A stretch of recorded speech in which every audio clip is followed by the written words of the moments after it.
الحمد لله وكفى وسلام على عباده الذين اصطفى أما بعد فأعوذ بالله من الشيطان الرجيم بسم الله الرحمن الرحيم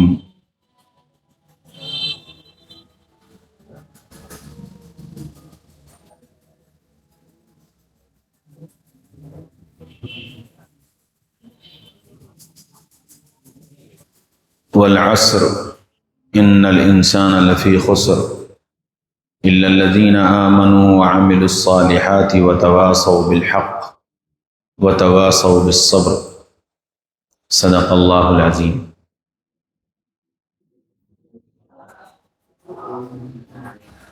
دنیا میں اللہ تعالیٰ نے وقت ایک ایسی دولت دی ہے جو کسی کے روکنے سے رکتی نہیں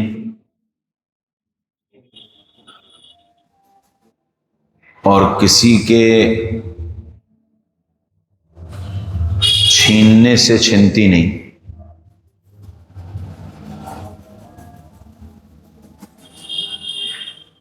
اور دنیا میں وہ انسان کامیاب ہوا اور ہوگا جس نے اپنے وقت کی قدر کی،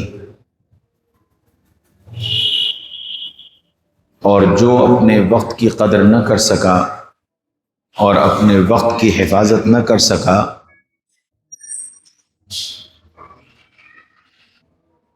تو وہ صرف ضائع ہوتا ہے، اس کے علاوہ کوئی دوسری شکل نہیں ہے۔ اللہ کے نبی صلی اللہ علیہ وسلم کی زندگی میں ہر چیز کا وقت متعین تھا۔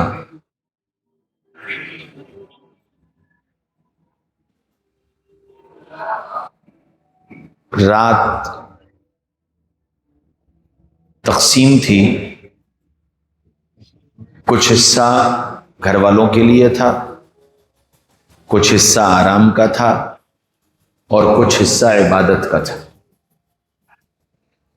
ایسے ہی دن کی تقسیم تھی، فجر کی نماز کے بعد آپ صحابہ کے ساتھ بیٹھتے تھے اور حالات معلوم کرتے تھے، حالات، علاقوں کی خبریں، لوگوں کے حالات، علاقوں کے حالات، اس کو سنا کرتے تھے۔ پھر صحابہ دین سیکھنے آتے تھے تو آپ صلی اللہ علیہ وسلم ان کو دین سکھاتے تھے۔ پھر دوپہر کا کچھ وقت گھر والوں کے لیے تھا، پھر قیلولہ تھا، اور پھر اس کے بعد دعوت تھی، لوگوں کو اللہ کی بات سمجھانا تھی، آنے والے مہمانوں سے ملنا تھا، اور یہ سلسلہ عشاء تک چلتا تھا۔ آپ صلی اللہ علیہ وسلم بدھ کے دن عورتوں میں بیان کیا کرتے تھے، اور وہ بیان بہت لمبا چوڑا نہیں ہوتا تھا، 10 منٹ 15 منٹ، بعض موقعوں پر 100-150 الفاظ ہوتے تھے، جس کے ذریعے سے عورتوں کو نصیحت کی جاتی تھی۔ مردوں میں بھی آپ صلی اللہ علیہ وسلم کے بہت لمبے بیانات ثابت نہیں ہیں۔ ایک موقع حجۃ الوداع کا ایسا ہے جس پر اللہ کے نبی صلی اللہ علیہ وسلم نے تقریباً 5.5 گھنٹے بیان کیا ہے، اور وہ پورے دینی احکامات تھے جو آپ نے امت کے سامنے بیان کیے تھے۔ چونکہ اسی دن قرآن کی آیت نازل ہوئی تھی، الیوم اکملت لکم دینکم واتممت علیکم نعمتی، کہ ہم نے آج دین مکمل کر دیا ہے، دین کی تکمیل ہو گئی تھی، تو اس مکمل دین کو امت کے سامنے پیش کرنا تھا، اور عرفات کے میدان سے زیادہ بڑا مجمع میسر نہیں آ سکتا تھا، اس لیے اللہ کے نبی صلی اللہ علیہ وسلم نے اس موقع پر ضرور ایک لمبا خطاب کیا ہے۔ باقی مردوں میں بھی آپ کے خطابات اور خطبات وہ بہت مختصر ہوتے تھے، چند نصیحتیں، چند باتیں، اور ہر موقع پر موقع پر نصیحتیں۔ اور اسی وجہ سے صحابہ آپ صلی اللہ علیہ وسلم کے پاس ہر وقت اس فکر میں آیا کرتے تھے کہ نبی کی خدمت میں جائیں گے، آج کچھ نئی بات سیکھنے کو ملے گی، اور اللہ کے نبی صلی اللہ علیہ وسلم کوئی نئی بات بتائیں گے، تو موقع کی نصیحتیں۔ اللہ کے نبی صلی اللہ علیہ وسلم نے فرمایا کہ دنیا میں جو بڑی نعمتیں ہیں، ان نعمتوں میں ایک نعمت صحت ہے اور ایک نعمت فراغت ہے، کہ آدمی کے پاس فارغ وقت ہو۔ یہ دونوں بڑی نعمتیں ہیں،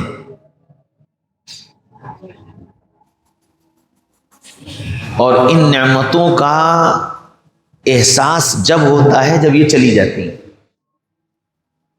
صحت چلی جائے اور بیماری آ جائے، تب احساس ہوتا ہے کہ ہو صحت کے زمانے میں یہ کر لیتا۔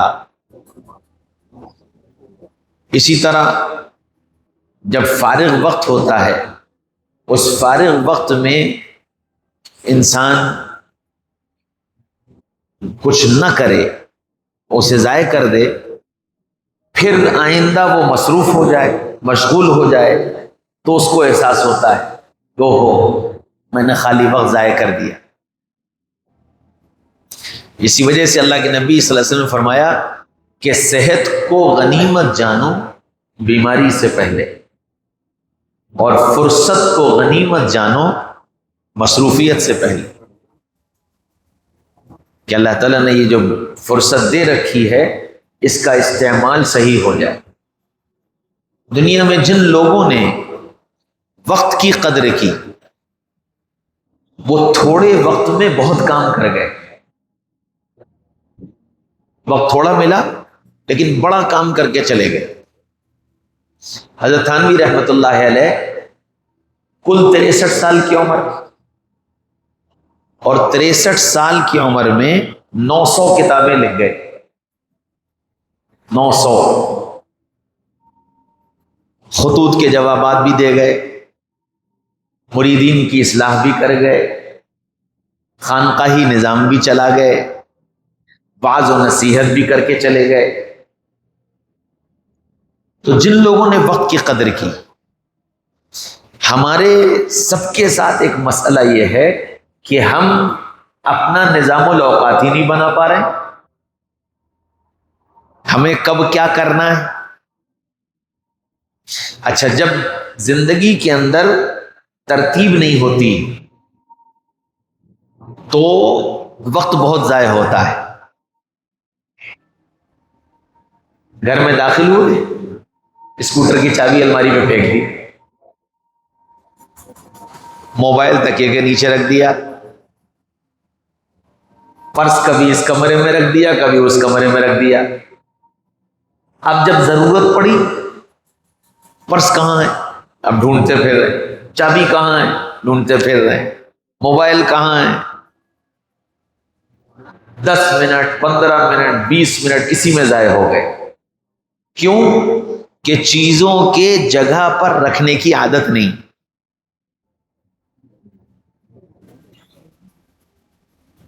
ہمارے دادا ہومیوپیتھک کی دوا دیا کرتے تھے لوگوں کو، تو اس زمانے میں فیروز آباد میں تو لائٹ کا بہت برا حال تھا، ہفتہ بھر لائٹ نہیں آتی تھی۔ تو ہمارے اب بھی بتاتے ہیں کہ وہ کہتے تھے کہ وہ احسن دیکھو دوا والی صندوقچی کھولو، چوتھی لائن میں 5ویں شیشی فلاں دوا کی رکھی ہے، لے آؤ. اور وہ چوتھی لائن 5ویں شیشی اٹھا کے لائے، جو نام انہوں نے بولا وہی دوا. اب کتنا وقت بچ گیا. حضرت مفتی تقی عثمانی صاحب مدد اللہ العالی، انہوں نے بیان کیا کہ ہمارے والد صاحب نے ہمارے وقت کی حفاظت کے لیے کہ ہمارا وقت ضائع نہ ہو، کمرے کے 2 دروازے تھے تو ان دونوں دروازوں پر چپل رکھتے تھے کہ اگر تقی اس دروازے سے نکلے تو چپل کے لیے اس کو گھوم کر ادھر نہ جانا پڑے کہ اس جانے میں وقت ضائع ہوگا. اس دروازے سے اس دروازے چپل لینے کے لیے جائے گا، آئے گا، وقت ضائع ہوگا. جب اس طرح وقت کی حفاظت کی جاتی ہے تو پھر تھوڑے وقت میں بہت کام ہوتے ہیں. اللہ تعالیٰ نے، اللہ کے نبی صلی اللہ علیہ وسلم نے فرمایا کہ صبح کے وقت میں اللہ نے برکت رکھ دی، اور ایک دعا ہے کہ اللہ میری امت کے لیے صبح کے وقت میں برکت رکھ دے. اور امت صبح کے وقت میں سو رہی ہے، امت صبح کے وقت میں سو رہی ہے.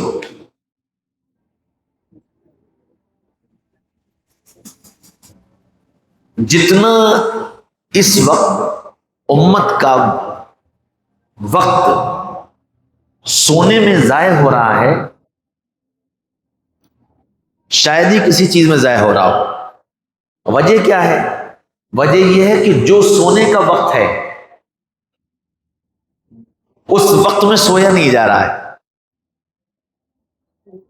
ہمارے مراد آباد میں مفتی عبد الرحمان صاحب ہیں، تو ایک جگہ ہم لوگ دونوں ساتھ تھے، تو ایسے ہی ہم لوگ بیٹھے تھے، بات ہونے لگی تو مجھ سے کہنے لگے کہ مولانا میرا اپنے گھر میں معمول یہ ہے کہ گھر کے تمام افراد کے موبائل 9:30 بجے بند کر کے الماری میں رکھ دیے جاتے ہیں اور چابی میرے پاس آ جاتی ہے. ایک موبائل بٹن والا وہ میرے پاس رہتا ہے، کسی کو ایمرجنسی ضرورت پڑے تو اس نمبر پہ بات کر لے. صبح 7 بجے سب کے موبائل سب کو دے دیے جاتے ہیں تو سب اپنے وقت پر سو جاتے ہیں.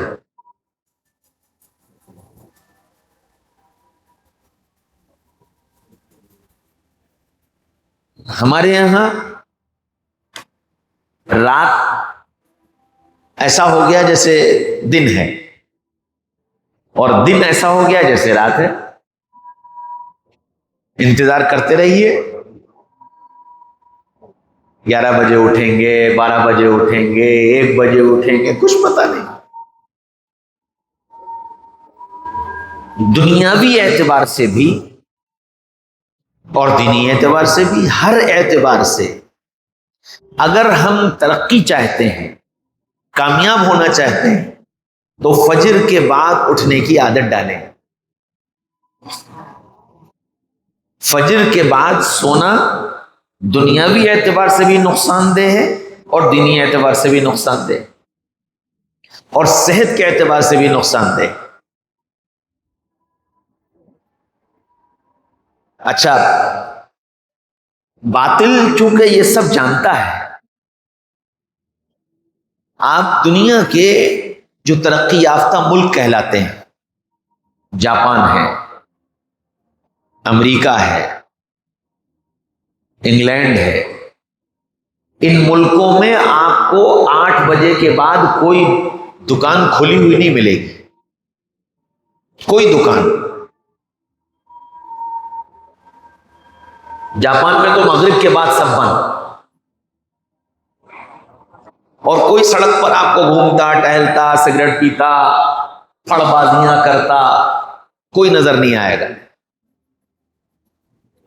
سب اپنے اپنے کاموں سے فارغ ہو کر کے آرام کے لیے چلے جاتے ہیں، اور فجر کے بعد کوئی سوتا نہیں ملے گا سوائے مسلمانوں کے۔ مسلمان وہاں بھی سوتا ہے، مسلمان انگلینڈ میں بھی سوتا ہے، امریکہ میں بھی سوتا ہے، جاپانی قوم، عیسائی قوم، یہودی قوم، یہ سب وہ ہیں جو آپ کو کبھی صبح کے وقت میں سوتے نہیں ملیں گے اور دیر رات تک جاگتے نہیں ملیں گے۔ وہ بات الگ ہے کہ ہر جگہ بھی آوارہ ہوتے ہیں، ان کو چھوڑ دو عمومی طور پر، لیکن ہماری قوم کا حال یہ ہے عمومی طور پر کہ سب سوتے ملیں گے۔ اچھا، چونکہ فجر کی نماز کا اہتمام نکل گیا، اب جب فجر کی نماز کا اہتمام نہیں رہا تو پھر صبح اٹھنے کا مطلب ہی نہیں، کیونکہ رات دیر سے سوئے ہیں اور فجر کی کوئی فکر ہے نہیں۔ علماء نے لکھا ہے کہ اگر کوئی آدمی یہ نیت کر کے سویا کہ میں اب فجر کے لیے نہیں اٹھوں گا، اس کا ایمان چلا گیا۔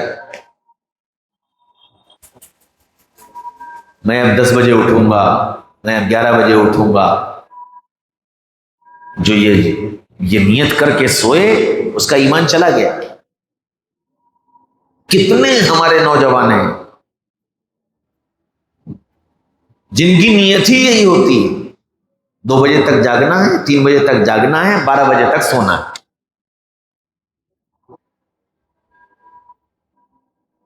ایک دن کالج میں ہم پہنچے، کچھ کام تھا آگرہ میں، تو ہم اول وقت فجر پڑھ کے آگرہ گئے اور آگرہ سے کام کر کے کالج کے وقت واپس کالج میں آ گئے۔ تو ہمارے 1-2 ٹیچر کہنے لگے ایسی بات ہے، کہاں سے؟ میں نے کہا آگرہ سے۔ کب گئے تھے؟ میں نے کہا ابھی صبح گئے تھے۔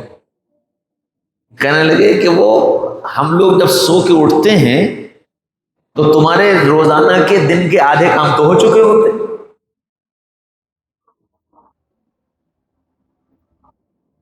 اللہ تعالیٰ نے وقت بڑا قیمتی بنایا ہے، ایک ایک لمحہ۔ اچھا، جو لمحہ گزر گیا ساری دنیا کی طاقت مل کر اس لمحے کو واپس نہیں لا سکتی۔ جو دن چلا گیا، جو رات گزر گئی، اور تیزی کے ساتھ وقت بھاگ رہا ہے۔ کل ہم بچے تھے، آج ہم نانا دادا بن گئے، وقت کب گزر گیا پتہ ہی نہیں چلا۔ اچھا، ہم میں سے ہر ایک اس فکر میں گھلا جا رہا ہے کہ میرے بعد میرے بچوں کا کیا ہوگا، میرے مرنے کے بعد میرے بچوں کا کیا ہوگا۔ حالانکہ پہلی فکر تو یہ تھی کہ میرے مرنے کے بعد میرا کیا ہوگا۔ پہلی فکر یہ تھی کہ میرے مرنے کے بعد میرا کیا ہوگا، اور دوسری فکر یہ تھی کہ بچوں کے مرنے کے بعد بچوں کا کیا ہوگا۔ اور یہ دونوں فکریں ختم ہو گئیں۔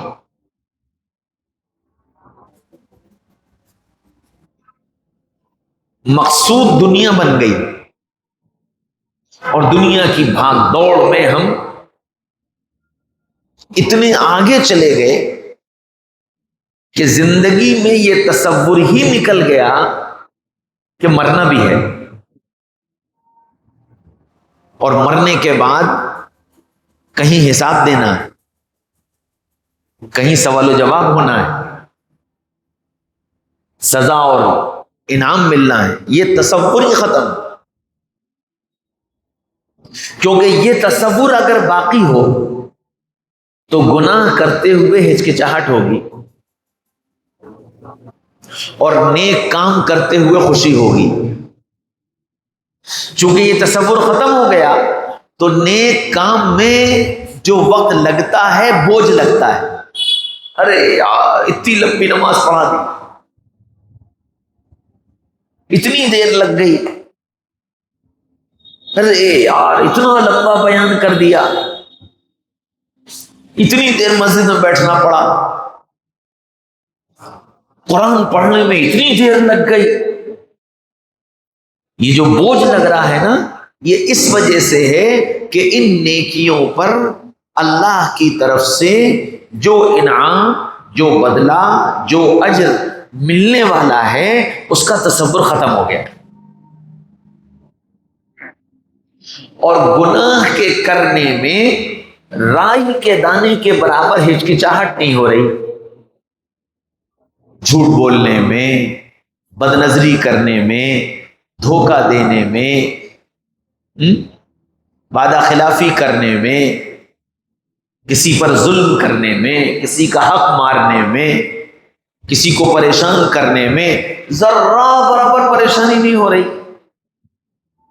اور یہ پریشانی اس لیے نہیں ہے کہ یہ تصور ختم ہو گیا کہ میں اگر جھوٹ بول رہا ہوں تو کل مجھے اس جھوٹ کو ثابت کرنا پڑے گا، میں اگر کسی کو ستا رہا ہوں تو مجھے اس کا بدلہ دینا پڑے گا. یہ تصور نکل گیا، بالکل خالی ذہن ہم جی رہے ہیں. اچھا چونکہ یہ تصور ختم ہو گیا تو پھر وقت ضائع ہو یا وقت کارآمد بنے، دونوں برابر ہو گئے. وقت ضائع ہو جائے تو کوئی بات نہیں، اور وقت کارآمد ہو جائے کوئی بات نہیں. وقت کے کارآمد ہونے کی خوشی اور وقت کے کارآمد ہونے پر اطمینان یہ زندگیوں میں نہیں ہے، اور وقت کے ضائع ہونے پر تکلیف، وقت کے ضائع ہونے پر بے چینی یہ زندگیوں میں نہیں. جس کا نقصان ہو رہا ہے ہم سب اس میں شریک ہیں، مرد، عورت، بوڑھا، جوان، چھوٹا، بڑا، سب شریک ہیں. پہلے زمانے میں لوگوں کے پاس وقت بہت تھا، اور اس وقت کو کاٹنے کے لیے بیٹھ کر کے پچھلے واقعات اور کہانیاں اور قصے یہ سب سنے اور سنائے جاتے تھے. اور آج جس سے پوچھو کیا بتائیں وقت ہی نہیں ملتا، کیا بتائیں وقت ہی نہیں ملتا. ہر آدمی کی شکایت یہی، وقت نہیں ملتا. اچھا وقت مل کیوں نہیں رہا ہے؟ کہ وقت کے استعمال کی کوئی ترتیب نہیں ہے. کھانا کھا رہے ہیں تو کھانا ہی کھا رہے ہیں، اس کا کوئی وقت ہی نہیں.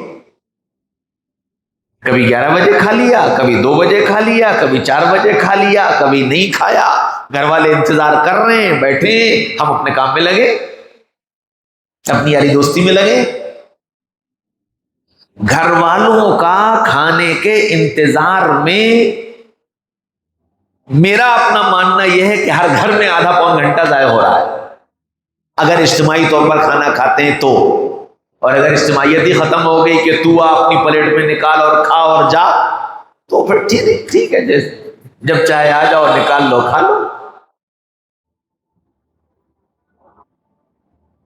ایسے ہی بہت سارے موقع ایسے ہیں جہاں ہماری غفلت کی وجہ سے دوسروں کا وقت ضائع ہو رہا ہے.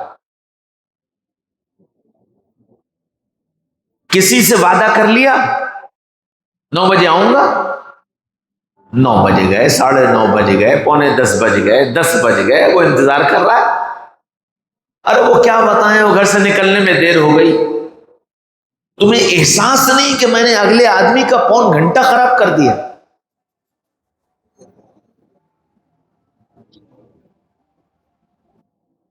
سفر کر رہے ہیں، کچھ نہیں، ہوٹل پہ رک گئے، چائے پی رہے ہیں، ہم یہ کھا رہے ہیں، وہ کھا رہے ہیں، گھوم رہے ہیں، ٹہل رہے ہیں.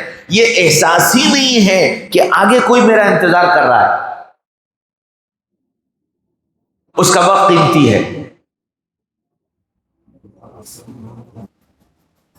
اور اس وقت کی بدنظمی کے نتیجے میں ہماری اور آپ کی زندگی تو برباد ہو ہی رہی ہے، ہماری نسلوں کی بھی ہو رہی ہے۔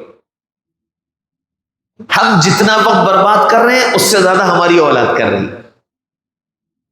ہم اپنی زندگی میں جتنے بے ترتیب ہیں، اولاد اس سے زیادہ بے ترتیب ہے۔ اللہ کے نبی صلی اللہ علیہ وسلم نے ایک ایک چیز سکھائی تھی، بتائی تھی، صحابہ نے اس کو منتقل کیا تھا۔ پہلے زمانے میں گھر میں ایک ایک چیز سکھائی جاتی تھی۔ کوئی آیا ہے، اس سے کیسے ملنا ہے، کیا پوچھنا ہے، کیسے بٹھانا ہے، مہمان کا اکرام کیسے کرنا ہے، مہمان کو رخصت کیسے کرنا ہے، یہ ساری باتیں سکھائی جاتی تھی۔ اب یہ سب ختم ہو گیا، نہ آنے والے کو احساس اور نہ میزبانی کرنے والے کو احساس۔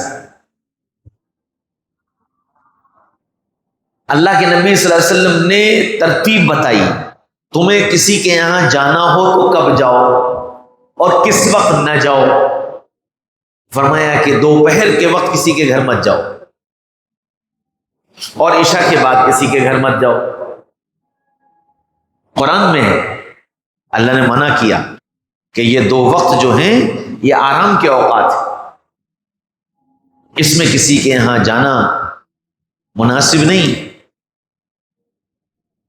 ابھی 3-4 دن پہلے ایک صاحب کا فون آیا صبح، کہ بھائی ہم نے رات کو تمہیں فون ملایا تھا، کہ نا وہ میں سو رہا تھا۔ میں نے کہا مغرب بعد؟ کہنا ہاں وہ رات کو 2 بجے ایک دوست کے یہاں جانا تھا اور بہن کو لے کے جانا تھا۔ دوست ان کا نہیں تھا، بہن کی دوست تھی وہ، رات کے 2 بجے۔ اب ان کی زندگیوں میں وقت کی کیا اہمیت ہے؟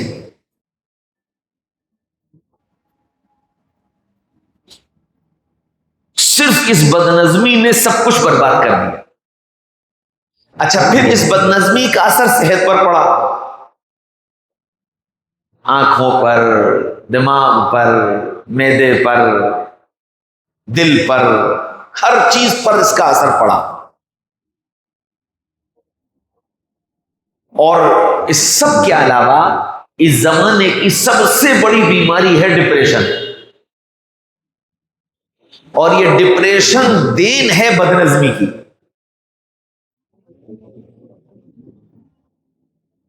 بے ترتیبی کی،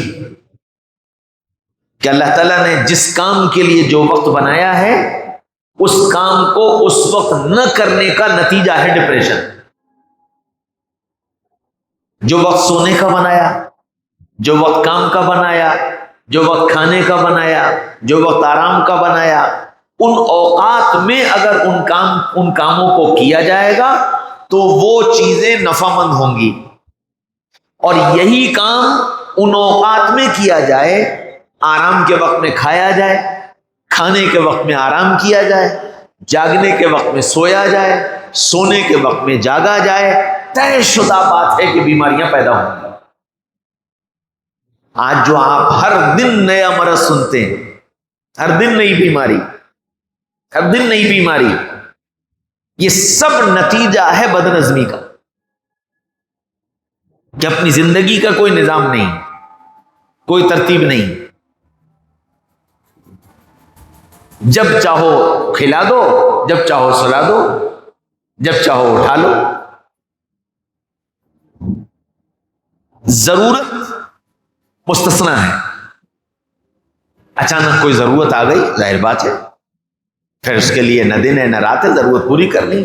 لیکن عام زندگی کے اندر زندگی کا بے ترتیب ہونا یہ سب سے نقصان دہ چیز ہے۔ عام زندگی کے اندر چیزوں کے جگہ پر نہ رکھنے کی عادت بن جانا یہ سب سے زیادہ وقت کو ضائع کرنے والی چیز۔ اچھا ہم مرد لوگ کیا سمجھتے ہیں؟ ہم مرد لوگ یہ فخر کی چیز سمجھتے ہیں کہ گھر کے سامانوں کو ہم اپنی جگہ پر نہ رکھیں. جوتا یہاں پھینک دو، کرتا یہاں ڈال دو، تولیہ وہاں پھینک دو، موبائل ادھر پھینک دو، گھڑی ادھر ڈال دو، چشمہ ادھر ڈال دو، اور پھر صبح اٹھ کر کے موبائل لاؤ، چشمہ لاؤ، گھڑی لاؤ، جوتا لاؤ، یہ لاؤ وہ لاؤ، اور بیوی بیچاری بھاگی بھاگی کر رہی، کیونکہ کسی چیز کی کوئی جگہ ہی نہیں. یہ جو لاؤ لاؤ چلا رہے ہیں نا، یہ ظلم ہے. اللہ کے نبی صلی اللہ علیہ وسلم نے اپنا کام خود کرنا، یہاں تک کہ فرمایا کہ اگر گھوڑے پر تم بیٹھے ہو اور تمہارا کوڑا تمہارے ہاتھ سے گر جائے تو اس کو خود اٹھاؤ، کسی دوسرے سے نہ کہو. یہ اللہ کے نبی نے اپنا کام خود کرنا سکھایا تھا. ہم یہ سمجھتے ہیں کہ شادی کا مطلب یہ ہے کہ اپنا کام کوئی مت کرو، سب بیوی کے حوالے کرو کہ وہ گھر بھی سنبھالے اور ہمیں بھی سنبھالے. جبکہ گھریلو زندگی جو سکھائی تھی وہ آپس میں معاونت کی سکھائی تھی کہ ایک دوسرے کے مددگار بنو. گھر کے کاموں میں ہاتھ بٹانا نبی پاک صلی اللہ علیہ وسلم نے سنت بتایا تھا. بیوی کے کاموں میں مدد کرنا، ہم مدد تو کیا کرتے اور اس پر بوجھ ڈال دیا.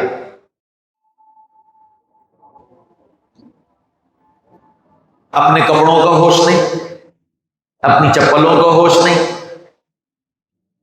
اپنے سامان کا ہوش نہیں کہ وہ سب وہ کرے گی. کیوں کرے گی بھائی؟ وہ تم کیوں نہیں کرو گے؟ تمہاری ذمہ داری ہے، چیز تمہاری ہے، اپنی چیز کے محافظ تم ہو، اپنی چیز کو سلیقے سے رکھنے کے ذمہ دار تم ہو.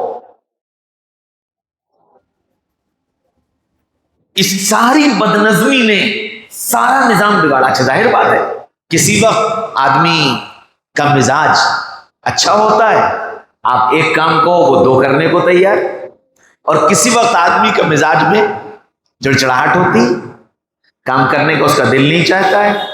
اب اس وقت میں آپ کام کہو گے تو اس کو جھنجھلاہٹ آئے گی، پھر ایک کام، پھر دو کام، پھر تین کام، نتیجہ ٹینشن شروع، اور اس ٹینشن کا نتیجہ ڈپریشن شروع، اور پھر یہ ڈپریشن کہاں لے جائے گا پتہ نہیں. 90% تعویذ والوں کے پاس جو مریض پہنچتے ہیں 90% ڈپریشن کے مریض ہوتے ہیں.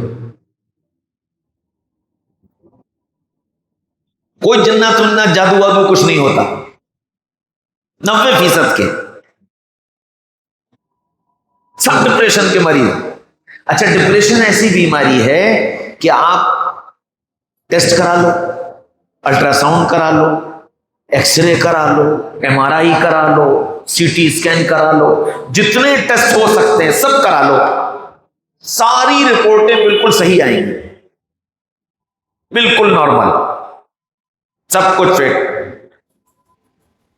اب اس کے بعد دل گھبرا رہا ہے، نیند نہیں آ رہی ہے، یہ دکھائی دے رہا ہے، وہ دکھائی دے رہا ہے، کندھے بھاری ہو رہے ہیں، اور ایسا لگ رہا ہے کسی نے دبا دیا، کوئی سینے پہ آ کے بیٹھ گیا، کہ یہ ہو گیا، کہ وہ اوہو کسی نے کچھ کرا دیا. اور یہ صرف سوائے ڈپریشن کے کچھ نہیں. اچھا یہ مرض ایسا ہے کہ اس مرض کا علاج نہ کسی ڈاکٹر کے پاس، نہ حکیم کے پاس، نہ مولوی کے پاس، نہ تعویذ والے کے پاس. ہاں یہ مرض سب کو لوٹنے کے راستے دے دیتا ہے. ڈاکٹر بھی لوٹتا ہے، حکیم بھی لوٹتا ہے، اور تعویذ والا بھی لوٹتا ہے، سب لوٹتے ہیں اسے، کیونکہ مرض کسی کا پکڑ میں آئے گا ہی نہیں. اس کا علاج صرف خود مریض کے پاس ہے، خود ہی اس ڈپریشن سے باہر آ سکتا ہے. اپنی زندگی کو ترتیب پر لے آئے اہتمام سنت کے ساتھ، کہ جو کام جیسے جس وقت اللہ کے نبی صلی اللہ علیہ وسلم نے بتایا اس کام کو ویسے اس وقت کرنا شروع کر دو، اور اپنے ایمان کو مضبوط بنانے کے لیے ایمان کے بول بولو۔ یہ جو ڈر اور خوف ستاتا ہے نا، ڈپریشن میں سب سے زیادہ ڈر اور خوف ستاتا ہے، بس اب نہیں بچوں گا، اب میں مر جاؤں گا۔ ڈپریشن کے مریض میں اب میں مر جاؤں گا، اب میں بچوں گا نہیں، اور یہ ہونے والا اور وہ ہونے والا، ایسا ہو جائے گا ویسا ہو جائے گا، اور وہ اتنا آگے بڑھتا ہے کہ اسے پتہ ہی نہیں چلتا کب اس نے اپنے کو نقصان پہنچا لیا۔ 50 کیس ایسے ہیں کہ ڈپریشن میں اتنا آگے چلا گیا کہ اس نے کب اپنے پھانسی لگا لی اسے یہی نہیں پتا چلا، اور پھانسی لگا کے مر گیا۔ یہ کیوں ہو رہا ہے؟ یہ اس لیے ہو رہا ہے کہ اللہ کی ذات عالی کا یقین نہیں ہے۔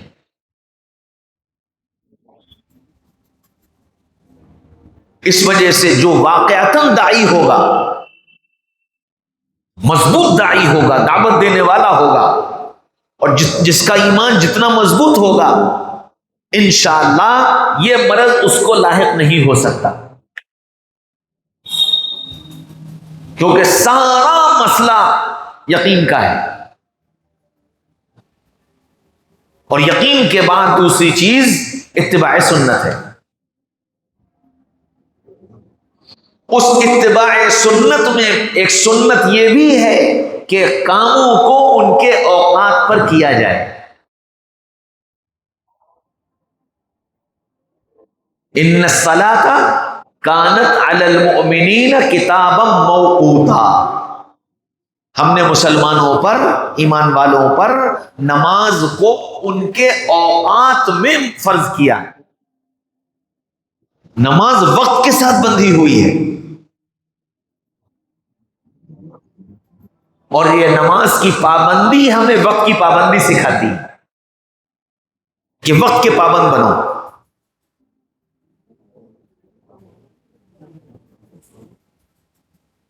اہتمام کے ساتھ میرا قرآن پڑھنے کا ٹائم 15 منٹ ہے تو وہ 15 منٹ قرآن پڑھو، میرے ذکر کا ٹائم آدھا گھنٹہ ہے وہ آدھا گھنٹہ ذکر کرو، اور اس کو بھی طے کرو کہ اس وقت قرآن پڑھوں گا، اس وقت ذکر کروں گا، اس وقت ماں باپ کے پاس بیٹھوں گا، اس وقت کاروبار کروں گا، اس وقت آرام کروں گا، اس وقت دینی کتابوں کا مطالعہ کروں گا۔ وقت بناؤ، اپنے وقت کو محفوظ کرو۔ روزانہ جب رات کو بستر پر لیٹیں تو اپنے پورے دن کا محاسبہ کر لیں کہ آج پورے دن میں کتنے وقت کو میں نے کارآمد بنایا، دین کے اعتبار سے یا دنیا کے اعتبار سے، کیونکہ ظاہر بات ہے کاروبار کرو گے، ملازمت کرو گے تو وقت اس میں بھی لگے گا، تو میں نے کتنے وقت کو کارآمد بنایا اور کتنا وقت میں نے ضائع کیا۔ اگر ہم روز اس کا محاسبہ شروع کر دیں اور اس ضائع ہونے والے وقت کو بچانے کی کوشش کر لیں تو دنیا کی بھی ترقی ہے اور دین کی بھی ترقی ہے۔ سینکڑوں ایسے تاجر ہیں جن کی تجارت میں نقصان ان کے وقت کے ضائع کرنے کی وجہ سے ہے، وقت کا صحیح استعمال نہ کرنے کی وجہ سے۔ دکان کھلنے کے ٹائم پہ کھلتی نہیں اور بند ہونے کے ٹائم پر بند ہوتی نہیں،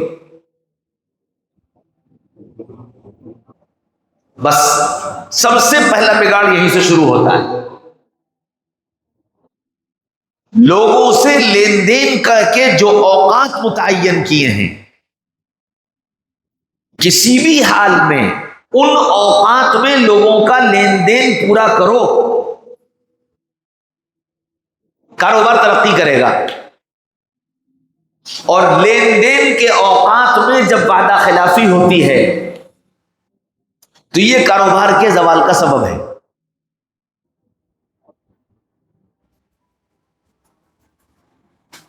آپ چوڑی کا کام کرتے ہیں، باہر جاتے ہیں، آپ سب سے پہلے ایسا ویوپاری، ایسا تاجر تلاش کرتے ہیں جس کا پیمنٹ اچھا ہو، جو وقت پر دے دے اور جو کہے وہ دے دے. اور باہر والا بھی آپ سے مال اس وقت لیتا ہے جب آپ اس کے ڈیمانڈ کے مطابق مال دے دیں، جس وقت وہ چاہے اس وقت دے دیں اور جتنا چاہے اتنا دے دیں، تو وہ آپ سے سب کے مقابلے میں وہ آپ کو ترجیح دے گا.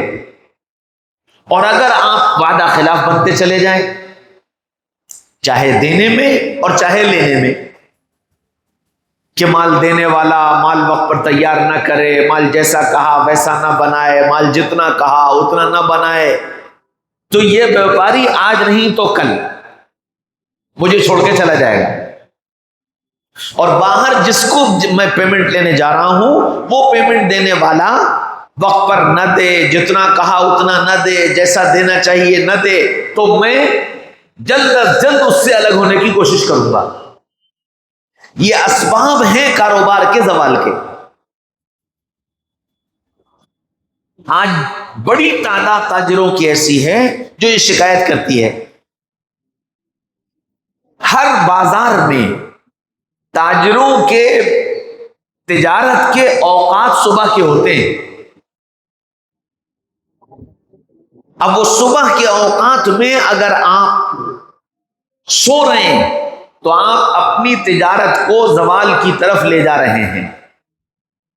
اس تجارت میں ترقی نہیں ہو سکتی. یہ موٹے موٹے اصول ہیں اپنے وقت کو کارآمد بنانے کی، کہ وقت قیمتی بن جائے تو سب قیمتی بن جائے گا. وقت کی قدر ہو جائے تو وہ کام جو لوگوں نے برسوں میں کیے ہوں گے ہم مہینوں میں کر لیں گے، اگر وقت کی قدر ہو جائے. فالتو کے کلام سے اللہ کے نبی صلی اللہ علیہ وسلم نے منع کیا. من سکت سلم ومن سلم نجا. جو چپ رہا وہ محفوظ ہو گیا، اور جو بچ گیا اس نے نجات پا لی. ہمارا کتنا وقت فضول باتوں میں ضائع ہو جاتا ہے. ان فضول باتوں سے اپنے کو روک لے. اچھا، یہ سب کچھ ممکن جب ہے جب ہم روزانہ اپنے 24 گھنٹے کا محاسبہ کریں کہ آج میں نے کیا کیا، اپنا وقت میں نے کہاں لگایا. میں نے نماز میں اتنا وقت لگایا، میں نے قرآن میں اتنا وقت لگایا، میں نے ذکر میں اتنا وقت لگایا، میں نے دکان پر اتنا وقت لگایا، میں نے کھانے میں اتنا وقت لگایا، میں نے آرام میں اتنا وقت لگایا، میں نے ماں باپ کے پاس اتنا وقت لگایا، میں نے رشتہ داری نبھانے میں اتنا وقت لگایا. اب آپ جائزہ لو دن بھر کا، پتہ چلے گا کہ ہم نے اپنے وقت کو کتنا کارآمد بنایا. اللہ کے نبی صلی اللہ علیہ وسلم نے کام اوقات کا استعمال بتایا تھا نا، مریض کی عیادت کرنا. اب یہ مریض کی عیادت اس وقت کو کتنا کارآمد بنا رہی ہے کہ جس وقت گھر سے نکلے اور جب تک گھر واپس آئے 70,000 فرشتے مغفرت کی دعا کریں گے. یہ تو آخرت کا فائدہ. دنیا کا فائدہ، اس ایمان والے کے دل میں تمہاری محبت پیدا ہو جائے گی عیادت کے نتیجے میں. تیسرا فائدہ، اللہ تعالیٰ مریض کی عیادت پر دعا کی توفیق دے دیں گے. اللہ کے نبی نے بتایا کہ جب تم کسی مریض کے پاس جاؤ تو دعا پڑھو، اسأل اللہ العظیم رب العرش العظیم ان یشفیک. دعا تعلیم فرمائی. چوتھی بات، اس مریض کو دیکھ کر اپنی صحت پر شکر کا جذبہ پیدا ہوگا کہ الحمدللہ اللہ نے مجھے صحت مند بنایا. تو وقت کو کارآمد بنایا. جنازے کے ساتھ جاؤ. اللہ کے نبی نے بتایا کہ بھئی یہ وقت جو تمہارا استعمال ہو رہا ہے، اب تم جنازے میں شریک ہوئے، جنازے کی نماز پڑھی، نماز کے بعد جنازے کے ساتھ گئے، تدفین کی، تو بتایا بھئی نماز پڑھ لو، 1 قیرات کے برابر ثواب. 1 قیرات یعنی احد پہاڑ کے برابر ثواب. قبرستان تک چلے گئے، تدفین میں شامل ہو گئے، 2 قیرات ثواب، 2 احد پہاڑ کے برابر ثواب. وقت کرامت بن گیا، وقت قیمتی بن گیا. قرآن پڑھو گے، لا اقول الف لام میم حرف بل الف حرف لام حرف میم حرف. میں یہ نہیں کہتا کہ الف لام میم ایک حرف ہے. الف ایک حرف، لام ایک حرف، میم ایک حرف، اور ہر حرف پر 10 نیکی. اب میں نے قرآن آدھا پارا پڑھ لیا، ہزاروں لاکھوں نیکیاں کما لی، وقت کرامت بن گیا. ماں باپ کے پاس چلے گئے. اللہ کے نبی صلی اللہ علیہ وسلم نے فرمایا جو محبت سے اپنے ماں باپ کو دیکھ لے، محبت سے دیکھ لے، اللہ اس کو 1 حج اور 1 عمرے کا ثواب عطا فرمائیں گے.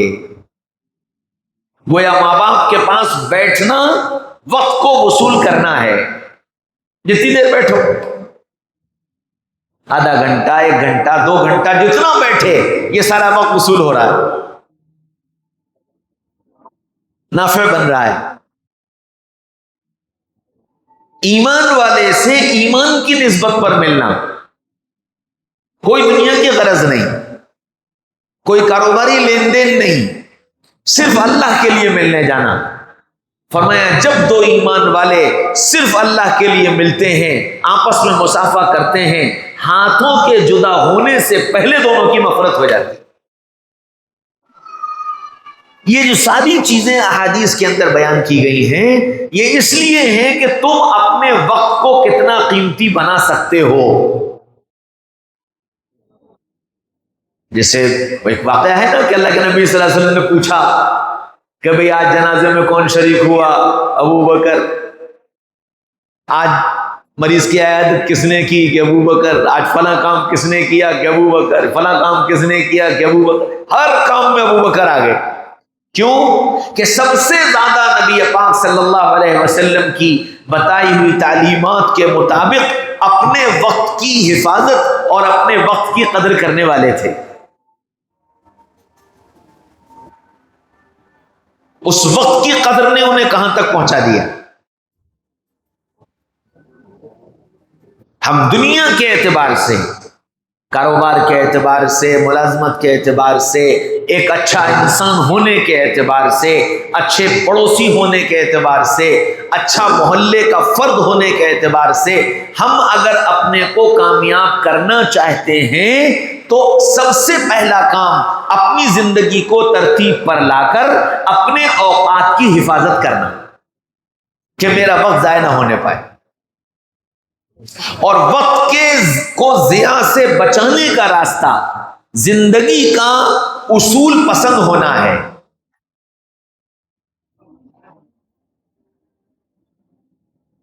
جیسے اللہ کے نبی صلی اللہ علیہ وسلم نے ملاقات کے اوقات بتائے. آج کے زمانے میں اسی طرح موبائل کے آداب ہیں. کب فون کرو، کس وقت کرو، کتنی بات کرو.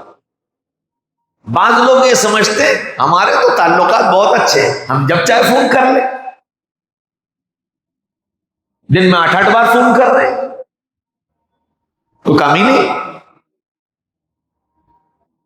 اور پھر اگر جواب نہ دو تو ناراض ہوتے ہیں، ارے صاحب میرا فون نہیں اٹھایا آپ.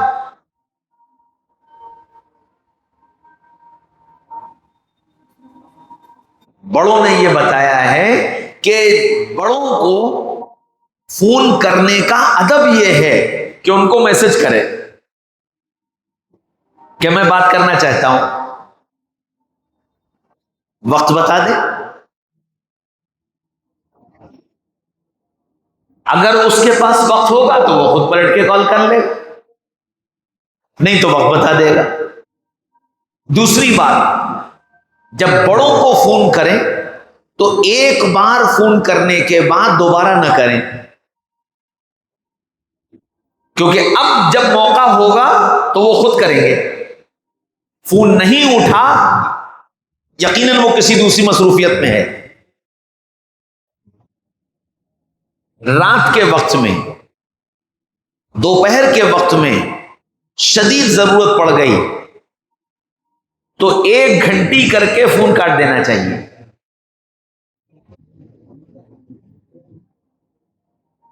کہ اگر ذرا بھی وہ آدمی حساس ہوگا تو وہ فوراً بات کر لے گا. یہ ساری چیزیں جب ہم بڑوں کے پاس رہتے ہیں تو سیکھنے کو ملتی. مصافحہ کیسے کریں، معانقہ کیسے کریں، سب چیزیں سیکھنے کی ہیں. ایک بزرگ کے پاس ایک صاحب گئے، بڑے جوش میں محبت میں، وہ حضرت کا ہاتھ پکڑ کے دبا دیا. ہمارے شیخ حضرت مولانا صاحب رحمۃ اللہ علیہ، اور ہمارے شیخ اتنے نازک تھے کہ ان کا کوئی ہاتھ ذرا زور سے پکڑ لے تو آدھا گھنٹہ ان کے ہاتھ میں درد ہوتا تھا.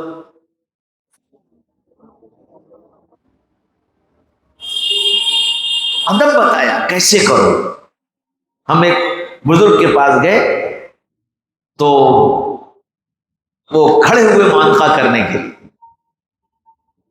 تو معانقے سے پہلے انہوں نے اپنی جیب سے سامان نکالا، ڈائری، پین، جو کچھ بھی سامان رکھا تھا وہ سب نکال کے اپنے خادم کے ہاتھ میں پکڑایا، پھر معانقہ کیا. پھر اس کے بعد اس سے پوچھا کہ تم نے مجھ سے یہ نہیں پوچھا کہ یہ سامان کیوں نکال کے دیا آپ نے؟ معانقے کے بعد لے کے پھر رکھ لیا. کہنے لگے کہ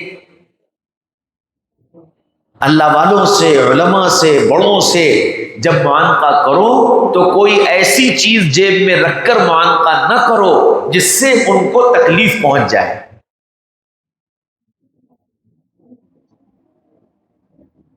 یہ سب آداب زندگی ہیں. پہلے جماعتوں میں اس کا تذکرہ ہوتا تھا، سونے کے آداب، کھانے کے آداب، پینے کے آداب، تعلیم کے آداب. ہاں، یہ سب سکھائے جاتے تھے، ایک ایک چیز سکھائی جاتی تھی. اب تو سب ٹائم ہی نہیں ہے کسی کے پاس. اس لیے اپنے وقت کو قیمتی بنانے کی فکر کرنا اور وقت کو ضائع ہونے سے بچانا، ہر پل اس بات کی فکر. اور یہ فکر اس وقت تک نہیں آ سکتی، بار بار میں عرض کر رہا ہوں، اس وقت تک نہیں آ سکتی جب تک کہ روز ہم اپنے وقت کا محاسبہ نہ کریں.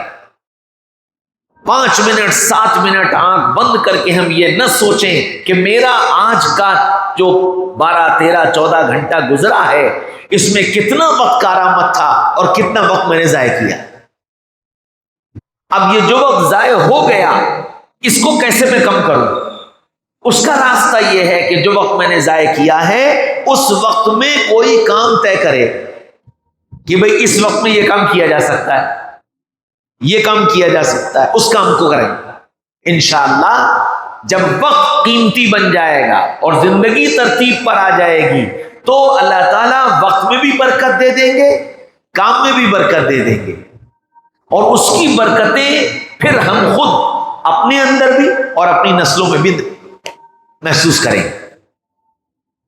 ہم اگر با ترتیب زندگی گزاریں گے تو اولاد ترتیب والی زندگی پر آ جائے گی، اور ہم ہی